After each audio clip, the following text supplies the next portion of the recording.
what matters. All right, gentlemen, straight to our next conversation. Politics is often a game of shifting allegiances, where yesterday's critic becomes today's ally.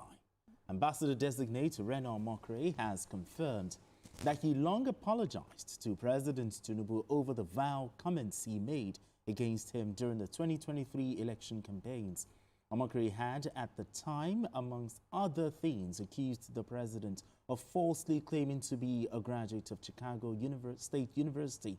However, the former presidential aide made a U-turn in October 2023 and has since been working with the Tinubu-led government.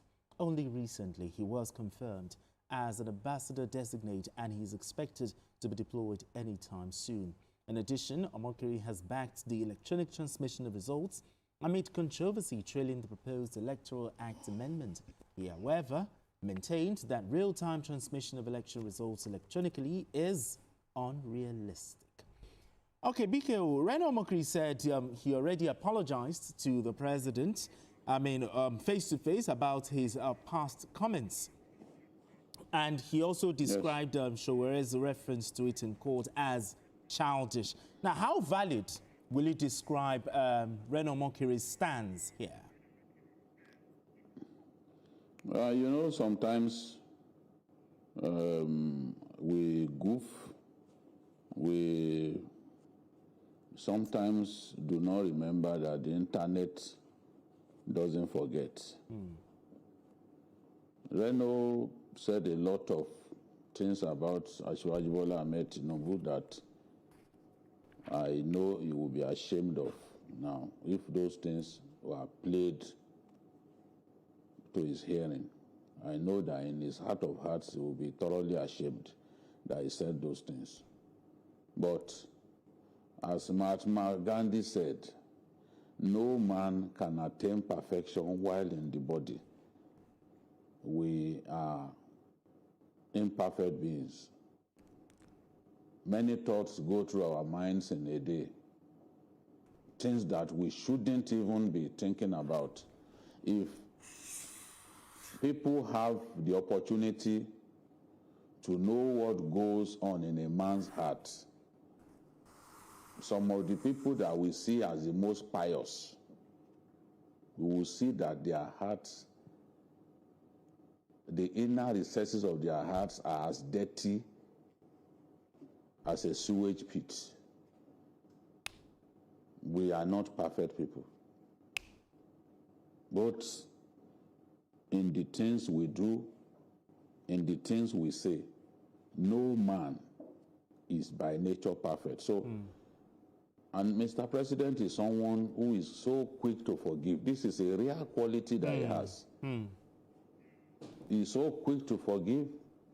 He doesn't harbor animosity for too long. Once you retrace your steps, he's happy to embrace you with both hands. We've seen a lot of people who had said negative things about him. They are back now as people very close to him.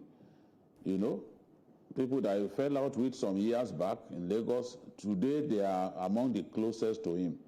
For this reason, some people are not happy with the president. They do not understand why he continues to bring closer to him those who had said so many negative things about him. And Reno said a lot of negative things. But according to him, he said those things because he felt they were true. But the moment he discovered that they were not true, he withdrew everything that he said. And he said that on October 1, 2024, he apologized to the president to his face for what he said. He also said, I went to Chicago University. I was the first to say he attended the university. And he said, he clarified that he was not criminally convicted based on legal interpretation. He affirmed that forfeiture of funds does not equate to conviction. In the days leading to the election of 2023, people like Festus Keyamo came on TV to say, no, this is not conviction. It's not civil forfeiture does not constitute criminal conviction, but people are saying all kinds of things because they also wanted to win the election. So Omokri is saying that he withdrew all the allegations after fresh evidence and court rulings contradicted his claims. And he said he formally withdrew the allegations on TV. During a TV appearance, he formally withdrew all the allegations. He pointed to the Supreme Court ruling on the presidential election disputes, and that after that, he withdrew all of what he said. He stopped saying those things. So to him, Sowore citing what he said, because that's basically what Sowore has been doing. He's been quoting he's been playing back what Asiwaju said to Bola Tinubu. I mean, what Asiwaju said to... what Reno said. No, he's been quoting what Asiwaju said to Olusegun Obasanjo. Oh, okay. He's been quoting what Asiwaju Bola Ahmed Tinubu said to Goodluck Jonathan. But all of this cannot be your own defense. If you call a man a criminal, you have to explain why, you have to justify calling him a criminal. Has he ever been convicted? Was there a court that convicted him and affirmed that indeed he's a criminal? So you should be defending yourself in a different way. And that's why Reno said, if you go to court and you are charged with a crime, you don't say this person also did it. That is a very childish defense. Yes. So that's what Reno said. And he added that at the time I said those things, I believed they were true. When I found out they were not true, I dropped them. So that's his own response to Reno. I mean to Sowore, that if you said something, your defense shouldn't be that somebody else said that some time ago. I mean, I don't know. If somebody else said that and others chose not to go to court, that is the thing. But you may libel me now. I may choose not to go to court. Okay. I may not see it as an issue. But you cannot get away with it with another person. That's true. Another person may say, okay, I'm going to court. I won't allow you to get away with this. And you don't then get to court and be pointing in the direction of somebody who did the same thing some time ago. I don't know how a judge will sit and decide that, oh, because somebody too says that some time ago and no action was filed, therefore it was right for this person to say that. So this is basically what Reno is saying. Reno has sinned and has elected to sin no more. And I believe that the president has forgiven him. I believe so too. I mean, why do you think the likes of Omoyele Sowore, they're holding on to Reno's past comments against him, even in court? Why? Obviously, he wasn't satisfied with the nomination when Reno got as ambassador nominee, because there's no connecting point, between his case and Reno. He wasn't there to defend. The case was not between him and Reno, but I know where it was coming from. He may be happy. He wasn't happy that Reno was appointed or nominated as an ambassador nominee. But let me deviate a bit, following what Jesus said. I think the president has a forgiving spirit. Yeah, I was about to ask the tolerance level of the president. He's tolerant because we all witnessed what happened, and I don't want to go into it, because he has chosen to forgive him. So if he has forgiven him, and tell him, go in peace and sin no more. I don't have a problem with it. maybe he's even, I'm sure he's working for the president. I mean, maybe this is part of the reason why the president is even still more relevant in the political space, because there are things people will say about you that to even get to forgive them, it's, you know, it's hard. You know, when to forgive, because I have names of people, you know, proud the election, you know, and it was extreme, it was gross, you know, but then he has forgiven them. This Reno Reno and the Sowore angle, I'm sure they have personal beef, and it has nothing to do with Reno being an ambassador. Just as Jerry said, all you need to do at that point, all Sowore needs to do at that point, is to marshal this case before the court, and because bringing Reno, of course, bringing Reno into the case, wouldn't help him. I have issue initially when I heard that the president nominated Reno as, you know, as an ambassador nominee. In fact, that's the angle I wanted to go. But the thing is, for those who still judge, you know, Reno Omokri for supporting President Tinubu, should his past criticism be used, you know, to undermine his current credibility? See, again, the president, no matter how you look at him, no matter the side you belong to, he's a good man. The president is a good, forget it. Forget, you can't just come insult me today and tomorrow come on the same table with me. It's not possible. It's very rare. So if it's today, so you think if someone insults you, I want to work with it. That's why I say it's gross and extreme. There's a way you insult someone. Not many people. It goes off like that. Exactly. There are some things you do. It will be very difficult for me to sit on the same table with you. It's very difficult. But if he's working for the president and he chose to let him go, why not? That is him. It may be, you know, maybe it may even be one of the reasons that, you know, is even dominating the political field. I don't have a problem with that, but I'm talking about myself. Yes. He has forgiven him. Let him go then. Good for him. Maybe I'm saying something, you know, you may have seen him quite, you know, personally and said this, but exactly. That's the president for you. Well, you know, he has forgiven him. I have no problem with it. All right, let me come to BK. I mean, BK, how do you think Nigerians generally perceive public figures who switch from being a critic to being a supporter? How do you think Nigerians perceive such?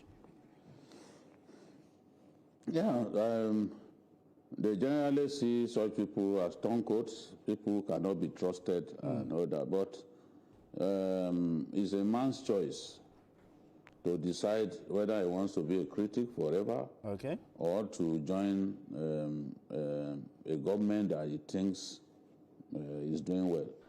You know, the same thing happens in other African countries. Look at Kenya.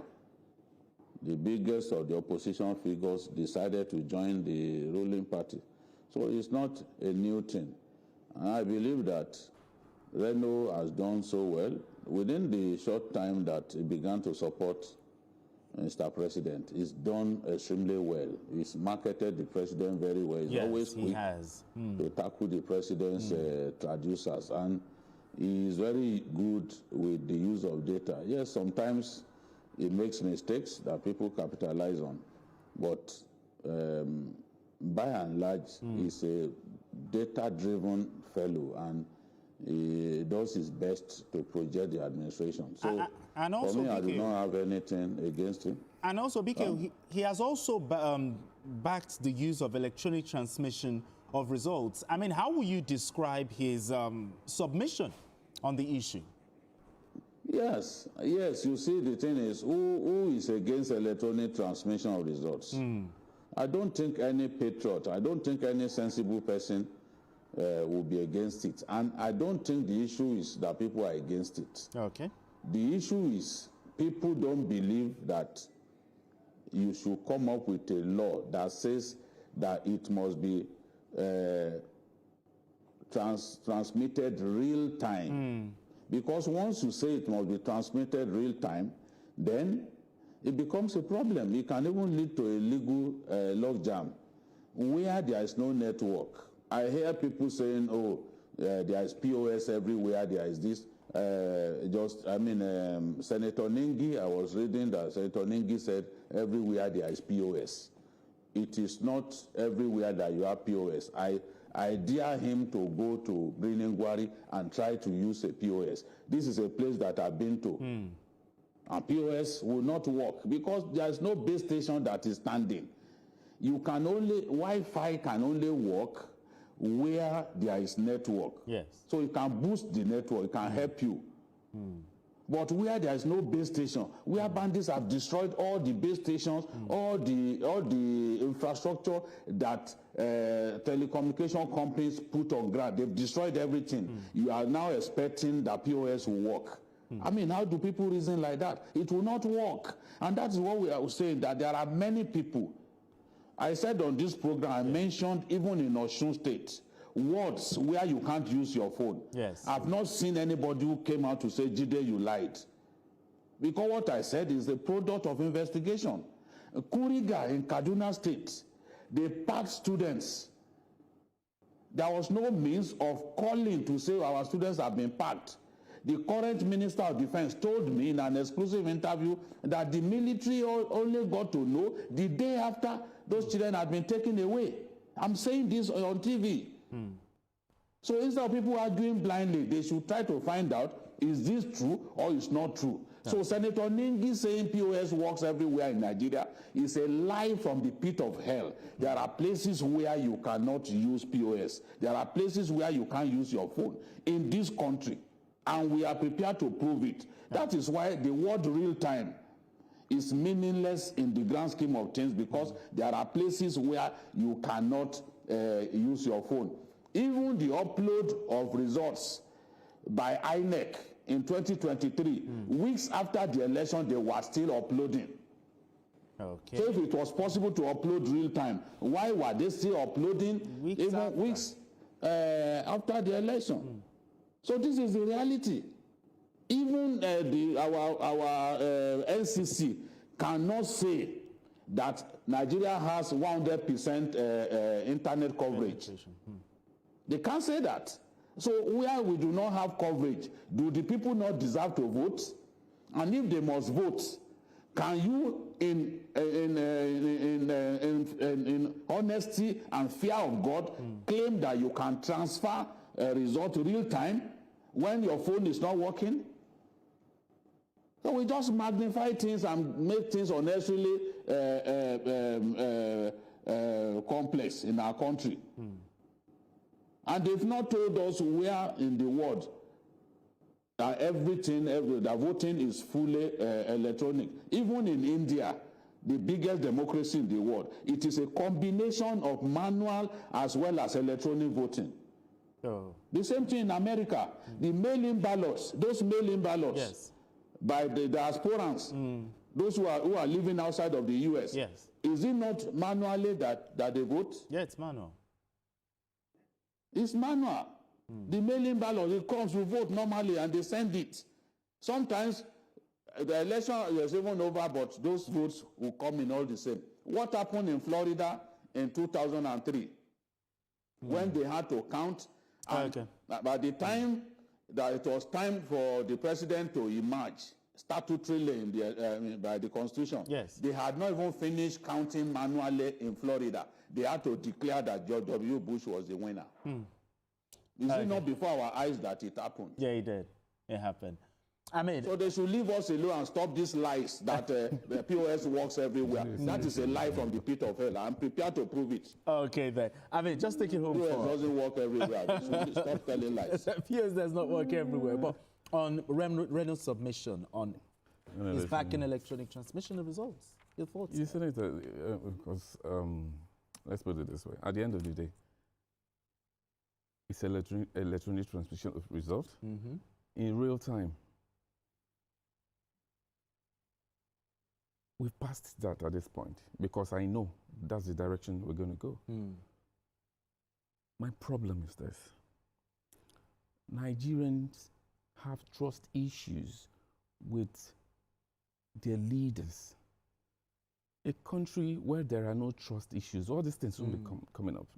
Oh. We won't even put our eyes there because we trust that the process will be free, fair, and credible. That's why everybody's picking holes in it. I want to know, you have to. So at this point, we're talking about there are some places you don't have network, here we don't have. I think between now and 8 years ago, let's say by May, it will be 3 years of this administration, combined with Buhari's. That's 11 years. We ought to have invested in this area if we want our election to be free, fair, and credible. Without all this noise. At this age, we shouldn't be talking about transfer. We should be talking about electronic voting. So if the trust is actually there, it's simply trust issue. Trust issue. Yeah, because we shouldn't be doing this. And I can assure you, we're going to talk about this about 8 years' time. By God's grace, if you're still here, let's hope we don't. Because yes, we shouldn't do that. Let's hope we don't. Now, okay, let's assume that this election comes and we still go on this path. Then after the election, what do we do to correct it? We shouldn't be going to, because I've witnessed election. You don't go and start on printing and all. You should vote. Just wait your thumb. I mean, by the BVS, you just do that and then you vote and you go home. I don't need to queue and wait. That's the trust issue I'm talking about. Wait for the result to be counted. Then we're following the ballot box. Well, we'll get there. We'll get there. All right, gentlemen, we need to go on this quick break. And when we return, the conversation continues. Don't go away. This is Journalist Hangout.